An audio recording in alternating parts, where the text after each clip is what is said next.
So now in this video, we, in my opinion, improved this circuit by a lot by making it adjustable. It's an op amp wired as a comparator. We're comparing light levels. So first off, I want to program it. I want to make the lamp as dim as possible.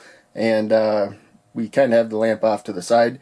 Just be aware of that. But in any case, because otherwise the glare will mess up the screen. So there is our signal voltage there, actually channel 2.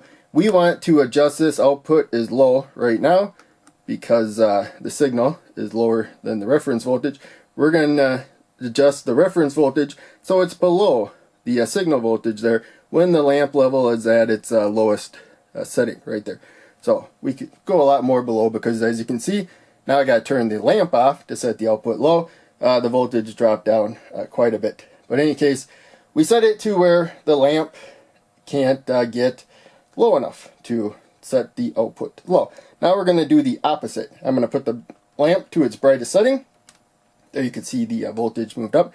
And you don't need the oscilloscope measurement to do this. You can just turn the Trimpot until you get the output change that you want. But the oscilloscope helps you see the voltage changes. I think it helps you see or understand the circuit more.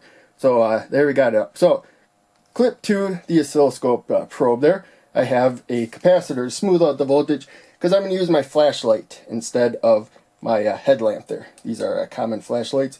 I highly recommend them. I use it at work where I do security. So in any case, there you can see now I got to get a brighter light to get the output high. Without the capacitor, this light has pulses, so it'll be bouncing all over the place. But that capacitor smooths it out. And now I'm going to quickly explain this circuit because it's the short video series and I've covered all this before, just it's rearranged a little bit. So the output goes high, red LED lights up. The output goes low, the blue LED lights up.